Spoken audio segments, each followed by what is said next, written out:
healthcare will become a priority now. So therefore, the mind share, the wallet share, all of that will increase. And therefore, I think it is quite natural that once things normalize, and even in the interim as things start improving, we will see a lot more investments getting into the healthcare industry, whether it is from specialized healthcare funds like ourselves or general private equity funds and others.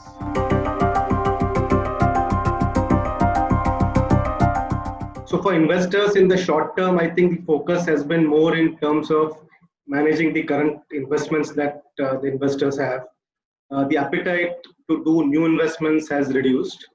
And even in the current portfolio, companies which have discretionary or elective businesses or which are present in metros versus tier 2 cities and which are customer facing have got impacted more. So even in our portfolio, there is a business which operates within eye hospitals, but largely in tier 2 cities that has recovered much faster. We also have a company which is providing dental services that's in some of the major metros in India that has got impacted more.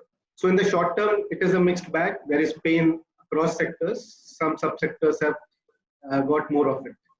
But the good news is that I think if you look at the medium to long term, COVID will be positive for the healthcare sector, because from a situation where for all stakeholders, whether it is investors, whether it is the government, whether it is the consumer, the normal citizen, healthcare will become a priority now.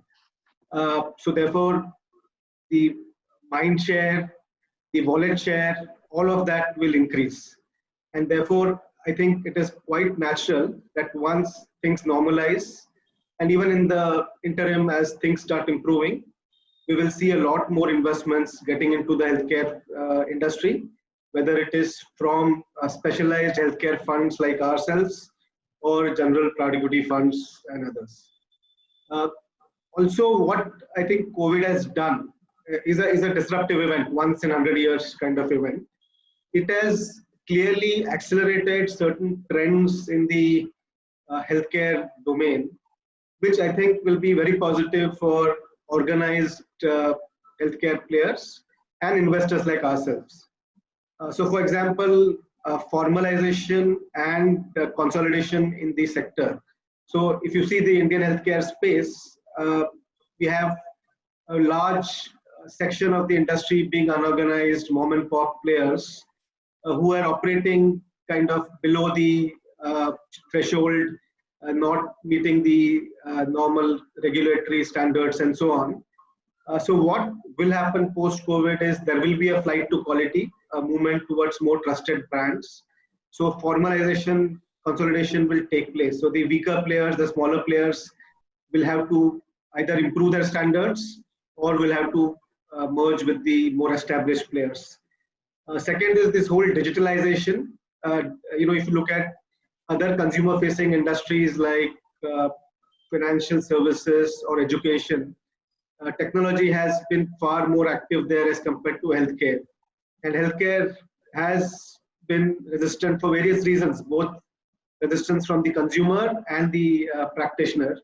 I think what COVID has done is to remove a lot of those old mindsets.